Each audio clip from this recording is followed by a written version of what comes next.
श्री कृष्णा। राधे राधे प्रिय मित्रों, स्वागत है आप सभी का आपके अपने YouTube चैनल पूजा आर की वॉइस में। आप सभी को होली की हार्दिक शुभकामनाएं। आज हम आपको होलिका दहन की कथा सुनाएंगे। होलिका दहन से जुड़ी कई कथा प्रचलित हैं, लेकिन इनमें से सबसे अधिक हिरण्याकश्यप व उसके पुत्र प्रहलाद की कहानी सबसे अधिक प्रचलन में है। तो आइए जानते हैं इससे जुड़ी पौराणिक कथा के बारे में। होली का त्योहार भारतवर्ष में अति प्राचीन काल से मनाया जाता आ रहा है।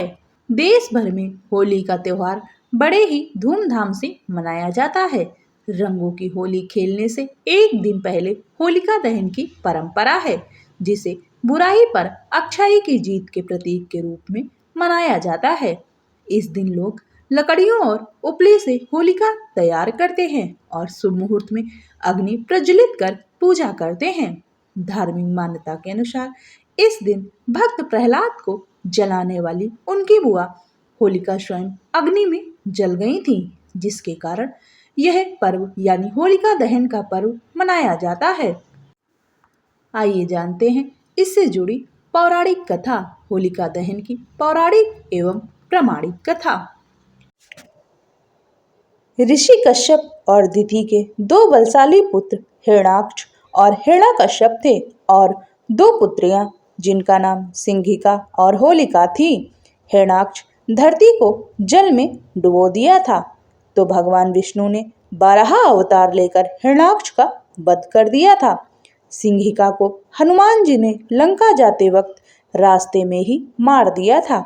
अब बचे हिरण्याकश्यप और होलिका, इन्हीं की है यह कथा।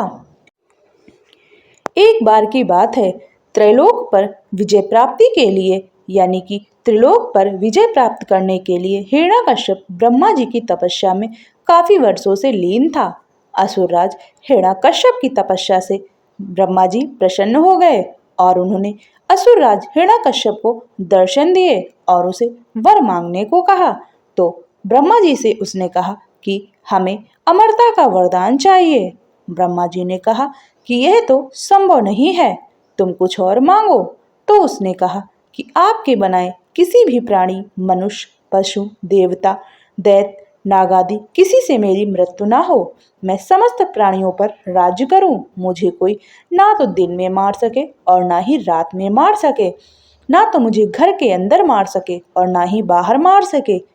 यह भी कि कोई ना किसी अस्त्र से प्रहार से और ना ही किसी शस्त्र के प्रहार से मुझे मार सके।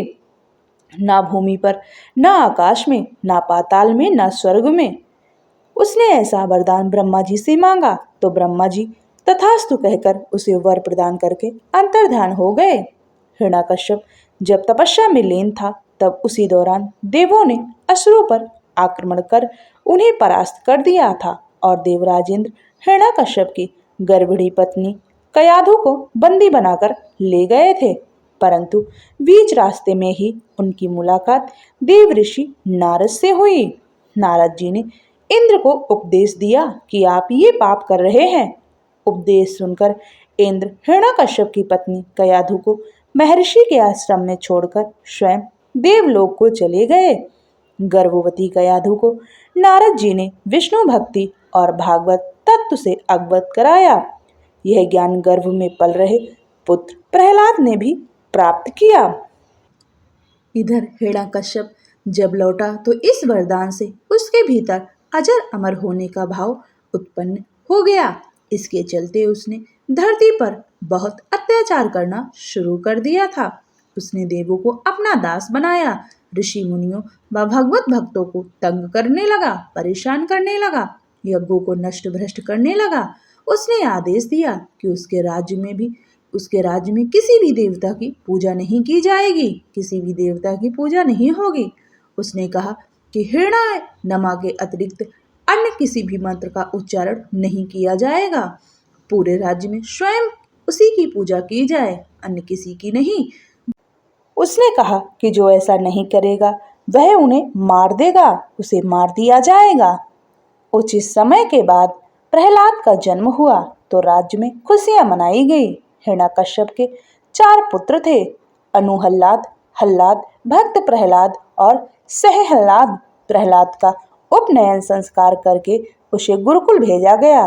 कुछ समय बाद हिरण्यकश्यप को यह जानने की उत्सुकता हुई कि गुरुकुल में मेरे पुत्र क्या सीख रहे हैं। उसने प्रहलाद को बुलाकर पूछा, तुमने गुरुकुल में क्या सीखा? प्रहलाद ने कहा कि भगवान विष्णु की 9 विधि भक्ति सीखी। अपने पुत्र के मुख से अपने शत्रु विष्णु का नाम सुनकर हिरण्यकश्यप क्रोधित हो गया। कई बार समझाने पर भी प्रहलाद ने विष्णु की पूजा पाठ बंद नहीं की, तो इससे क्रोधित होकर हिरण्यकश्यप ने अपने गुरु को बुलाकर कहा कि ऐसा कुछ करो कि यह विष्णु का नाम रटना बंद कर दे। गुरुजी ने बहुत कोशिश की किंतु वे असफल रहे। तब असुरराज हिरण्यकश्यप ने अपने पुत्र की हत्या का आदेश दे दिया। सैनिकों द्वारा उसे विष दिया गया, उस पर तलवार से प्रहार किया गया, विषधरों के सामने छोड़ा गया, हाथियों के पैरों तले कुचलवाना चाहा, पर्वत से नीचे फिकवाया, लेकिन श्री हरि विष्णु की कृपा से प्रहलाद का बाल भी बांका नहीं हुआ। फागुन शुक्ल सप्तमी को प्रहलाद को बंदी बनाकर पूरे 8 दिन तक त्रास दिया गया, यानी कि उसे भूखा रखा गया। हर तरह से मारने का प्रयास किया गया। हिरण्यकश्यप को चिंता होने लगी कि यह नहीं मरा तो लोग विष्णु की ही भक्ति करने लगेंगे और उसकी भक्ति करना छोड़ देंगे। उसकी चिंता को देखकर उसकी बहन होलिका ने कहा कि आप चिंता ना करें भैया, मुझे ब्रह्मा जी से वरदान प्राप्त है कि मैं किसी भी प्रकार से अग्नि में जलकर नहीं मर सकती हूँ। अग्नि में तो सभी भस्म हो ही जाते हैं। तब हिरण्यकश्यप ने अपनी बहन होलिका से कहा कि तुम प्रहलाद को अपनी गोदी में लेकर अग्नि में बैठ जाओ, जिससे वह जलकर भस्म हो जाएगा।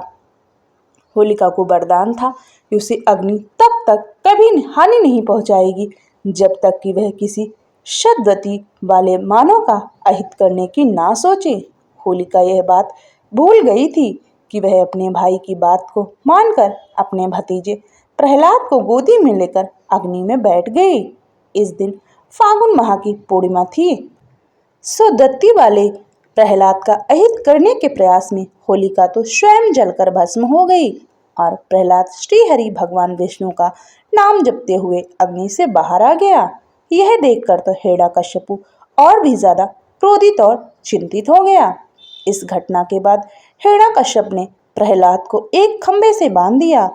फिर भरी सभा में प्रहलाद से पूछा, किसके बलबूते पर तू मेरी आज्ञा के विरुद्ध कार्य करता है? बता मुझे। प्रहलाद ने कहा, आप अपना असुर स्वभाव छोड़ दे, सबके प्रति क्षमता का भाव लाना ही भगवान की पूजा है। हिरण्यकश्यप ने क्रोध में कहा, तू मेरे सिवा किसी और को जगत का स्वामी बताता है? कहाँ है वह तेरा जगदीश्वर? क्या इस खंबे में भी है जिससे तू बंधा हुआ है? प्रहलाद ने कहा, वह तो सर्वेश्वर हैं, वह तो सभी जगह विराजमान होते हैं, वे इस खंबे में भी हैं। यह सुनकर हिरण्यकश्यप ने खंबे में घूंसा मारा। तभी यह कहकर हिरण्यकश्यप ने खंबे में जोरों से घूंसा मारा। तभी खंबा भयंकर आवाज करते हुए फट गया और उसमें से एक भयंकर डरावना रूप प्रकट हुआ, जिसे देखकर एक बार हिरण्यकश्यप भी और सभा में बैठे सभी लोग डर गए। उनका सिर सिंह का और धड़ मनुष्य का था। पीली आंखें, बड़े बड़े नाखून, विकराल चेहरा और तलवार सी लपलपाती जीभ, यही नरसिंह का अवतार थे। उन्होंने तेजी से हिरण्यकश्यप को पकड़ लिया और वह हिरण्यकश्यप से बोले, अरे दुष्ट पापी, देख, ना तो यह दिन है ना ही रात है, यह संध्या की बेला है। सभा की दहली पर यानी कि दहरी के बीच पर है, ना तो बाहर है ना ही भीतर। अपनी जांघों पर रखकर ना तो तू भूमि पर है ना ही आकाश में है। अपने नखों से अपने नखों की ओर इशारा करते हुए बोले, देख, यह तो ना अस्त्र है ना ही शस्त्र है। और ऐसा कहकर उसका कलेजा फाड़ डाला। हजारों सैनिक जो प्रहार करने आए, उन्हें भगवान नरसिंह ने हजारों भुजाओं और नख रूपी शस्त्रों से खदेड़ कर मार डाला। फिर क्रोध से भरे नरसिंह भगवान सिंहासन पर जा बैठे। उनका क्रोध हिरण्यकश्यप को मारकर भी शांत नहीं हो रहा था। तब प्रहलाद ने दंडवत होकर उनकी प्रार्थना पूजा की। भगवान प्रहलाद का राज तिलक करने के बाद नरसिंह भगवान अंतर्ध्यान हो गए, यानी कि वहां से चले गए। होलिका दहन का महत्व। होलिका दहन सिर्फ एक कथा ही नहीं है, बल्कि एक जीवन का संदेश भी है। यह हमें सिखाता है कि अहंकार, अन्याय और अधर्म का अंत निश्चित है। अहंकार, अन्याय और अधर्म का अंत एक दिन अवश्य ही होता है। इस दिन लोग लकड़ियों और उपले जलाकर प्रतीकात्मक रूप से बुराइयों का दहन करते हैं और अपने भीतर की नकारात्मकता को खत्म करने का संकल्प लेते हैं। होलिका दहन के महत्व को निम्नलिखित बिंदुओं के माध्यम से आसानी से समझा जा सकता है। यानी अहंकार का नाश। यह पर्व हमें सिखाता है कि अहंकार का अंत निश्चित है। सत्य की विजय। बुराई चाहे कितनी भी बड़ी क्यों ना हो, अंत में जीत सच्चाई की ही होती है। जय श्री हरि। बोलो नरसिंह भगवान की जय।